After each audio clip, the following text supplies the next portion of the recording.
Hello दोस्तों, एक बार फिर से स्वागत है आपका आपके ही चैनल में। आज हम लोग डिस्कस करने वाले हैं चैप्टर नंबर 15 और आज का हमारा टॉपिक है भारत में यूरोपीय शक्तियों का आगमन। उम्मीद करते हैं कि आपने पिछली वीडियोस को पूरी तरीके से देख लिया होगा। आपको वो वीडियोस देख कर के बहुत सारे कंटेंट याद भी हुए होंगे और इस बात का प्रमाण आप इस तरीके से लगा सकते हैं या इस तरीके से आप सोच सकते हैं कि कुछ आप प्रैक्टिस पेपर उठाएं और उन्हें सॉल्व करें और आप देखेंगे कि आपको बहुत सारे क्वेश्चंस जो हैं उस वीडियो से मिलते हैं। इसी के साथ समय को न बर्बाद करते हुए आज का जो अध्याय है हमारा भारत में यूरोपीय शक्तियों का आगमन, आज हम इसको डिस्कस करेंगे।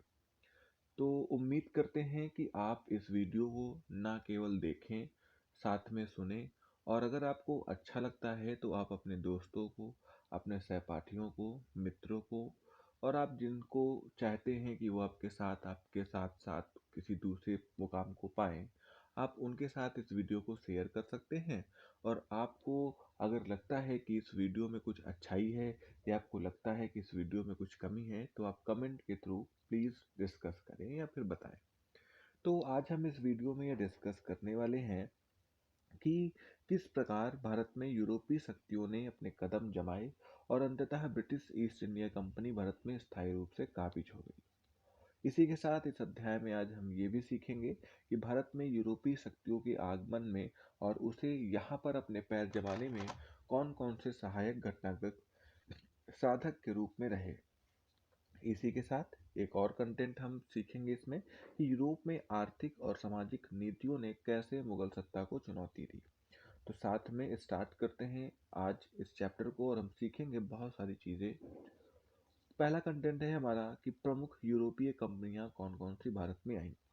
तो भारत अपनी भौतिक और व्यापारिक संपदा के कारण हर काल में विदेशियों के लिए एक आकर्षण का केंद्र रहा है। 15वीं शताब्दी में हुई कुछ भौगोलिक खोजों ने संसार के विभिन्न देशों में आपसी संपर्क स्थापित करने का मार्ग प्रशस्त किया। 1453 ईस्वी में कुस्तुत दुनिया के पतन के साथ ही यूरोप जाने वाले स्थल मार्ग पर तुर्कों का कब्जा हो गया। इसके कारण पश्चिमी यूरोप के राष्ट्रों ने नए व्यापारिक मार्गों की तलाश प्रारंभ कर दी। 15वीं 16वीं शताब्दी में भारत में यूरोपीय व्यापारियों कंपनी का आगमन हुआ और एशिया सहित समस्त विश्व के व्यापार एवं राजनीति के क्षेत्र में एक सामाजिक घटना घटी थी। भारत में यूरोपियों के आने के क्रम में सर्वप्रथम पुर्तगाली थे और इसके बाद क्रमशः डच, जिन्हें हम पोलैंड वासी कहते हैं या हॉलैंड वासी भी कहते हैं उन्हें ही।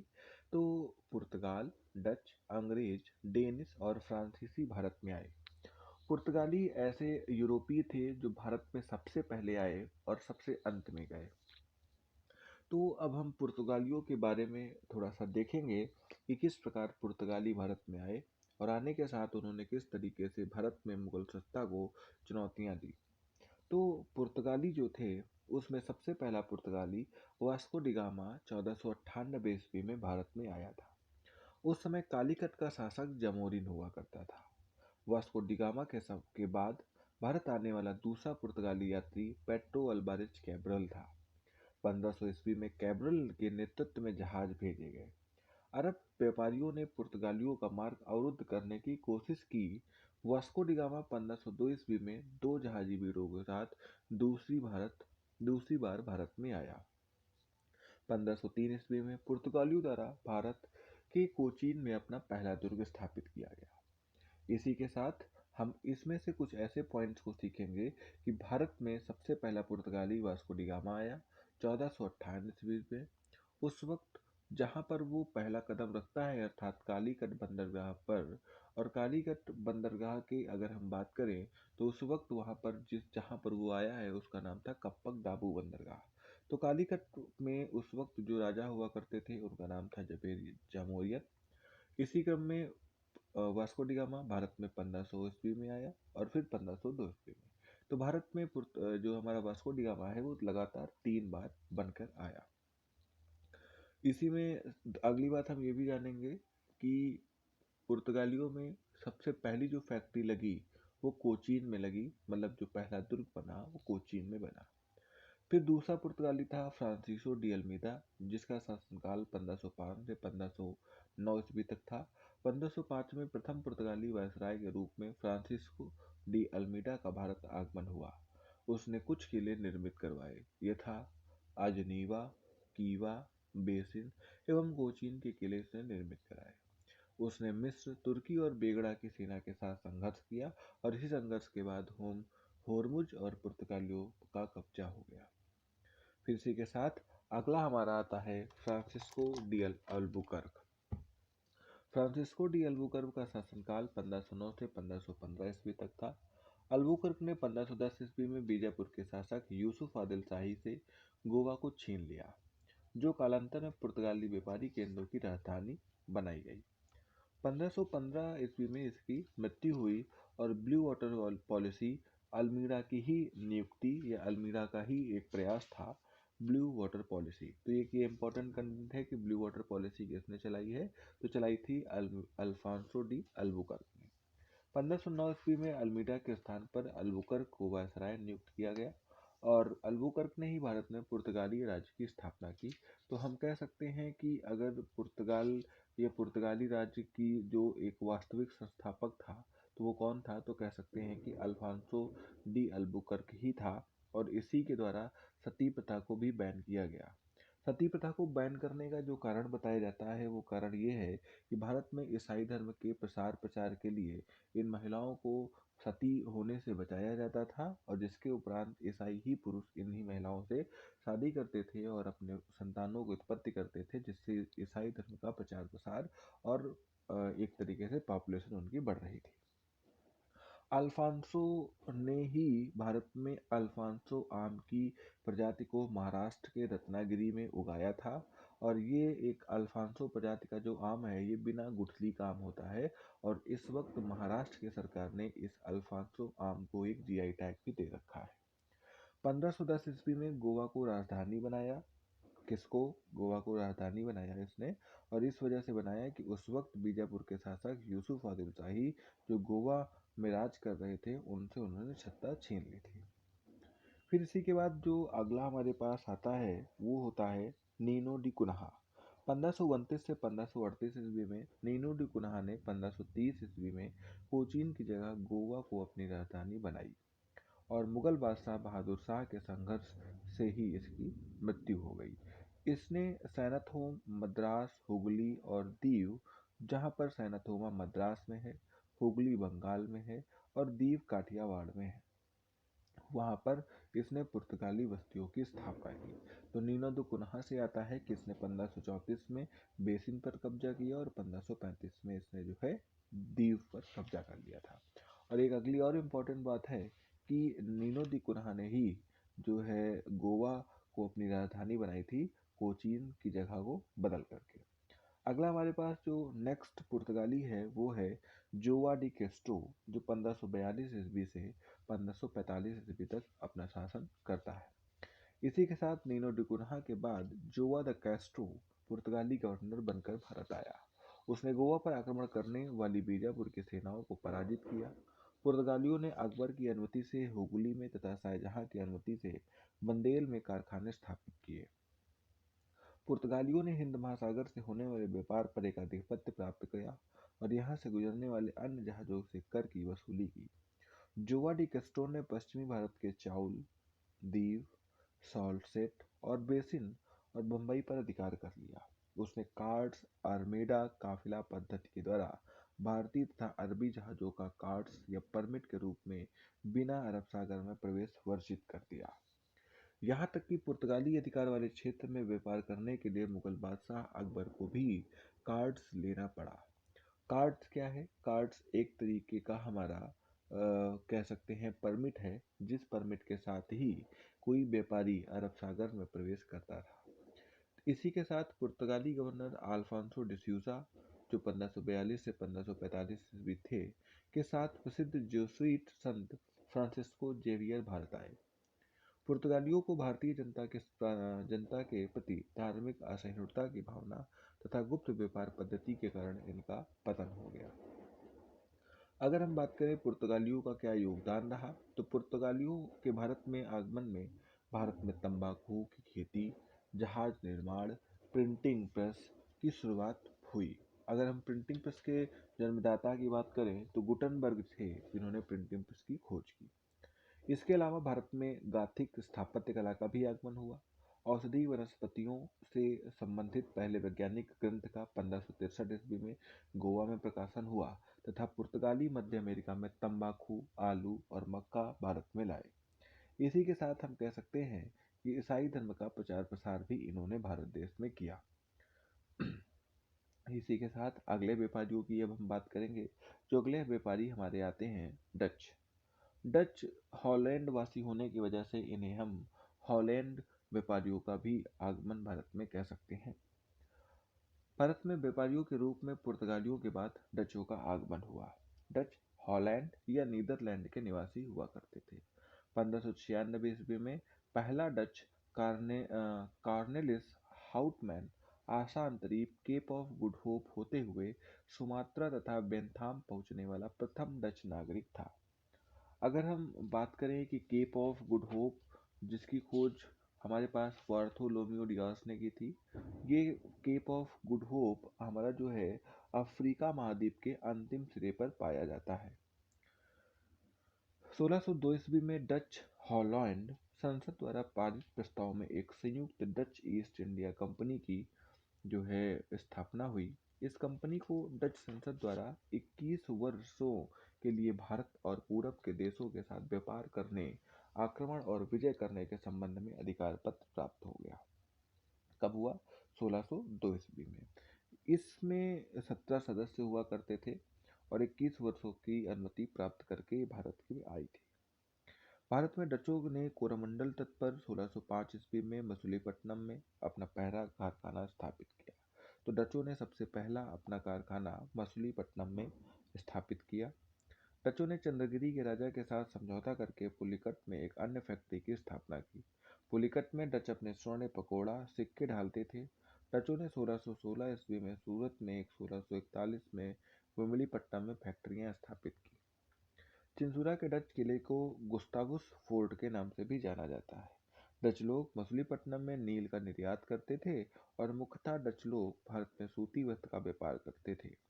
सूरत स्थित जो डच व्यापारी निदेशालय डच ईस्ट इंडिया कंपनी का सर्वाधिक लाभ कमाने वाला प्रतिष्ठान हुआ करता था।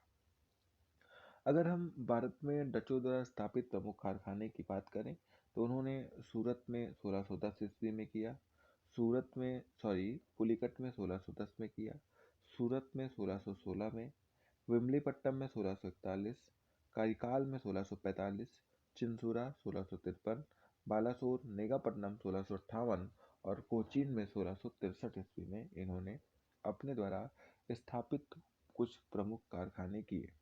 डचों ने पुर्तगालियों को पराजित किया और आधुनिक कोच्चि में इन्होंने 1663 में फोर्ट विलियम का निर्माण कराया। कब किया? 1663 में कोच्चि में, जब उस वक्त उन्होंने कोचीन में अपना नया कारखाना स्थापित किया था।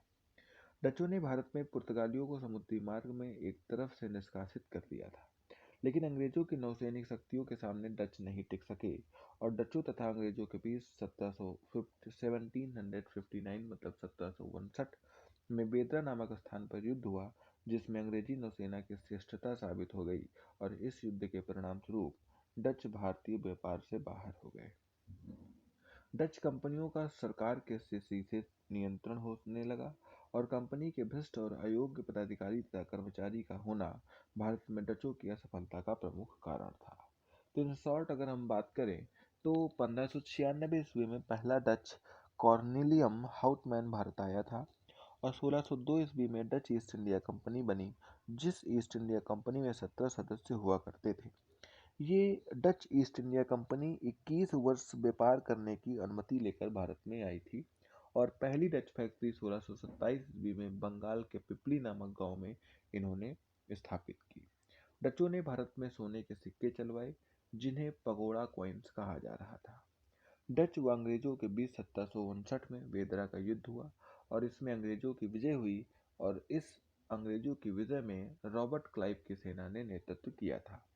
रॉबर्ट क्लाइव 1795 ईस्वी में पुनः भारत आया था। इन सभी बातों को हम बाद में देखेंगे।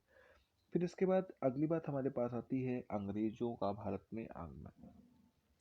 पुर्तगाली और डचों की तरह अंग्रेज भी भारत में व्यापार के लिए ही आए थे। तो 1599 ईस्वी में जॉन मिल्डन हॉल नामक ब्रिटिश यात्री थल मार्ग से भारत आया। इसी वर्ष ब्रिटेन में मर्चेंट एडवेंचर्स कंपनी की स्थापना हुई और 31 दिसंबर सन 1600 ईस्वी में ब्रिटेन की महारानी एलिजाबेथ ने पूरब की ओर व्यापार करने का चार्टर मर्चेंट एडवेंचर्स कंपनी को दे दिया। मर्चेंट एडवेंचर कंपनी का पूरा नाम था the governor and company of merchant trading into the east India. क्या नाम था? याद रखिएगा, ये नाम पूछा जाता है कि द गवर्नर एंड कंपनी मतलब गवर्नर और उसकी company of merchant trading into the east India company, ये कंपनी का पूरा नाम था। ये अधिकार पत्र आरंभ में केवल 15 वर्षों के लिए दिया गया था। 1608 में ब्रिटिश प्रतिनिधि विलियम हॉकिंस जहांगीर के दरबार में आया। हॉकिंस जहांगीर के नाम जेम्स प्रथम का पत्र लेकर आया था। जहांगीर ने उसका स्वागत किया, उसे 400 जात रैंक का मनसब एवं जागीर प्रदान कर खान की उपाधि भी दी। हॉकिंस ने अंग्रेजों के लिए सूरत में एक फैक्ट्री खोलने की अनुमति मांगी थी। अंग्रेज व्यापारी कोठियों की स्थापना की और ये किस प्रकार की, इस बात को हम समझेंगे। पुर्तगालियों को पराजित करने के बाद जहांगीर अंग्रेजों से प्रभावित हुआ। परिणामस्वरूप सन 1613 ईस्वी में जारी एक शाही फरमान जहांगीर की ओर से जो हुआ था, उसके द्वारा अंग्रेजों को सूरत में व्यापारिक कोठी स्थापित करने तथा मुगल राज दरबार में एक प्रतिनिधि रखने की अनुमति प्राप्त हो गई। क्या थी? कि अंग्रेजों को सूरत में व्यापारिक कोठी स्थापित करने के लिए सूरत में तथा मुगल राज दरबार में एक प्रतिनिधि रखने की अनुमति प्राप्त हुई। थॉमस एडवर्ड ने के अधीन सूरत में व्यापारिक कोठी की स्थापना हुई।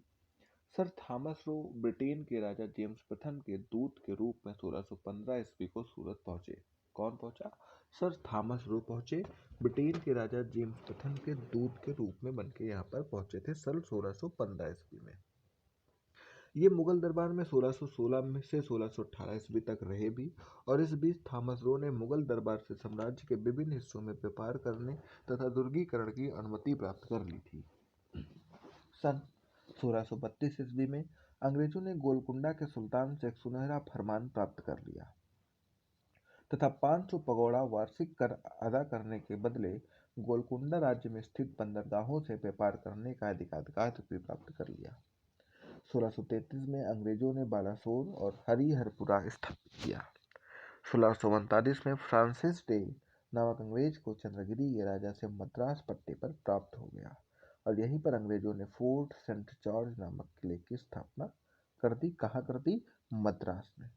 1661 ईस्वी में पुर्तगालियों ने अपनी राजकुमारी कैथरीन ब्रिंगेजा का विवाह ब्रिटेन के चार्ल्स द्वितीय से किया और बम्बई को दहेज के रूप में दे दिया, जहां पर 1668 में चार्ल्स ने बम्बई का 10 पौंड वार्षिक किराया लेकर के ईस्ट इंडिया कंपनी को दे दिया तथा 1669 ईस्वी में 1677 ईस्वी तक बम्बई का गवर्नर गेरॉल्ड लॉन्गलियर ही वास्तव में बम्बई का संस्थापक था। तो अगर बात आती है कि ये कह सकते हैं कि बम्बई का संस्थापक कौन है, who the founder of the Bombay, तो we can say the governor Gerald Longlier. इसी के साथ मुफ्त व्यापार की अनुमति क्या थी, इस बात को हम समझेंगे कि बंगाल में सर्वप्रथम अंग्रेजों का व्यापारिक छूट 1651 ईस्वी में प्राप्त हुआ, जब ग्रेवियल बाउंटन डॉक्टर जिसने शाहजहां की पुत्री का इलाज किया था ने एक लाइसेंसी अंग्रेजी कंपनी के लिए प्राप्त किया। इसके द्वारा 3000 रुपये वार्षिक कर के बदले में कंपनी का बंगाल, बिहार, उड़ीसा में मुक्त व्यापार करने की अनुमति प्रदान की गई। मुगल सम्राट औरंगजेब और अंग्रेजों के बीच पहला संघर्ष 1686 ईस्वी में हुगली में हुआ था। बाद में जॉब चार्नक ने अगस्त 1690 में सुल्तानती में एक अंग्रेजी कोठी स्थापित की। इस प्रकार ब्रिटिश भारत की भावी राजधानी की नींव पड़ी। 1698 से 99 ईस्वी में बंगाल के सूबेदार आजिम हुसैन की स्वीकृति से कंपनी को 1200 रुपये के भुगतान देने पर सुल्तानती, गोविंदपुर और कालीकाता की जमींदारी से प्राप्त हो गई। जब चारनाक ने कालीकाता, गोविंदपुर और सुल्तानती गांव को मिलाकर आधुनिक नगर कलकत्ता की स्थापना कर दी। तो अगर यहाँ से बात आती है who the founder of Kolkata, तो जॉब चारनाक। किन किन को मिला?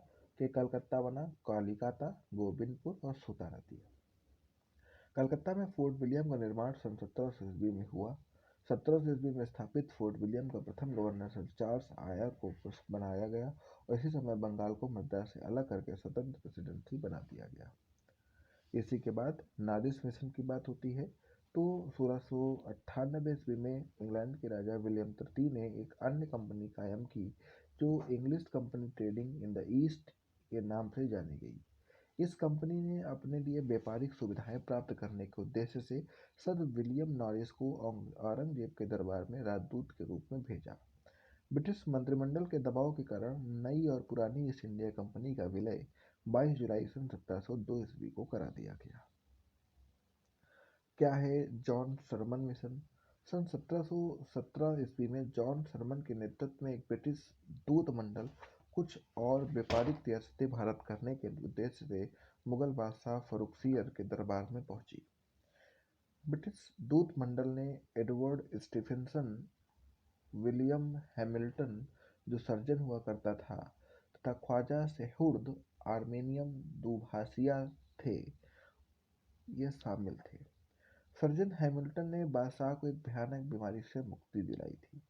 परिणामस्वरूप खुश होकर फर्रुखसियर ने बंगाल, हैदराबाद और गुजरात के सूबेदारों के नाम 3 फरमान जारी किए, जिसे हम कंपनी का मैग्ना कार्टा भी कहते हैं। 1717 ईस्वी में फर्रुखसियर द्वारा किए गए फरमान द्वारा बम्बई में ढाले सिक्कों को समूचे मुगल साम्राज्य में चलाने के लिए छूट मिल गई। सूरत में फरमान द्वारा 10,000 रुपये वार्षिक देने पर कंपनी के समस्त व्यापार को आयात निर्यात कर से मुक्त कर दिया गया।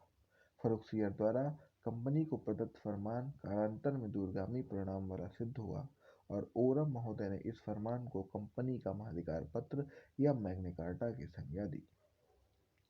इसी के साथ डेन व्यापारियों की अगर हम बात करते हैं तो अंग्रेजों के बाद एक अन्य यूरोपीय देश डेनमार्क के निवासी 1616 ईस्वी में भारत आए। तंजौर जिले के टाकेबोर में 1620 ईस्वी में उन्होंने अपनी पहली फैक्ट्री की स्थापना की और इसके बाद बंगाल में सीरमपुर में 1667 ईस्वी में अपनी दूसरी फैक्ट्री स्थापित की और 1845 ईस्वी में डेन ईस्ट इंडिया कंपनी ने अपने सीधे सभी ब्रिटिश कंपनियों को बेचकर भारत से वापस लौट गए। तो इस तरीके से कहें कि डेन जो है वो अंग्रेजों के बाद भारत में आए 1616 ईस्वी में। तंजौर जिले के ट्राकेबोर में 1620 में उन्होंने अपनी पहली फैक्ट्री स्थापित की तंजौर जिले के टाकेबोर में। बंगाल के सीरमपुर में 1676 में दूसरी फैक्ट्री स्थापित की और 1845 में इन्होंने सब कुछ अपना ब्रिटिश कंपनी को बेच दिया और भारत से चले गए। इसी के बाद आखिरी में हमारे पास आते हैं फ्रांसीसी। भारत आने वाले पहली फ्रेंच ईस्ट इंडिया कंपनी अंतिम यूरोपीय शक्ति थी। 1664 ईस्वी में फ्रेंच ईस्ट इंडिया कंपनी का गठन हुआ तथा फ्रेंच कंपनी का नाम कंपनी देस इंडसे ओरिएंटलिस रखा गया। 1667 में फ्रैंकोइस कैरो के नेतृत्व में एक अभियान दल भारत भेजा गया। फ्रैंकोइस कैरो के प्रयास से सूरत में 1668 ईस्वी में पहले व्यापारिक केंद्र स्थापित हुए। 1659 में व्यापारिक केंद्र स्थापित हुए और 1669 ईस्वी में मछलीपट्टनम में दूसरी कंपनी स्थापित हुई। तो कह सकते हैं कि सबसे पहला प्रयास सूरत में और दूसरा मछलीपट्टनम में। 1672 में सेंटोपी ने एक अन्य फैक्ट्री की स्थापना हुई और इसी बीच 1673 में कंपनी के वादीकोंडापुर के सूबेदार शेरखा लोदी ने पुदुचेरी नामक एक गांव प्राप्त किया जो कालांतर में पांडिचेरी के नाम से जाना जाता है। फ्रैंको मार्टिन ने 1674 में इसी बस्ती का भार संभाल लिया और अंग्रेज समर्थित डचों से फ्रांसीसियों से 1693 ईस्वी में पांडिचेरी ले ली, किंतु 1697 ईस्वी में रिजविक की संधि द्वारा इसे वापस लौटा दिया गया। पांडिचेरी के कारखाने में ही मार्टिन ने फोर्ट लुई का निर्माण कराया और 1706 ईस्वी की मृत्यु के बाद फ्रांसीसी बस्तियों एवं व्यापार के संबंध में कमी आई। जून 1720 में फ्रांसीसी कंपनियों का इंडीज की चिरस्थायी कंपनियों के रूप में पुनः निर्माण हुआ तथा 1742 ईस्वी के बाद व्यापारिक हित के पूर्ति हेतु फ्रांसीसियों ने राजनैतिक क्षेत्र में भी हस्तक्षेप शुरू किया और जिसके परिणाम स्वरूप एंग्लो फ्रांसीसी युद्ध हुए। एंग्लो फ्रांसीसी युद्ध का विवरण या उसका वर्णन हम अगले वीडियो में देखेंगे जो हमारा पार्ट 2 वीडियो होगा। तो आप इस वीडियो को देखें, सोचें, समझें और याद करें। और प्लीज़ आप अपने कमेंट्स को हमें अपने माध्यम से बताएं, ये कमेंट बॉक्स के माध्यम से बनाएं। आपको अगर ये वीडियो आपको अगर अच्छी लग रही है तो आप इसे लाइक करें, सब्सक्राइब करें, शेयर करें और आप इसे किसी से किसी अपने दोस्त को शेयर कर सकते हैं। Okay, thank you very much. Part 2 देखें आप नेक्स्ट वीडियो में।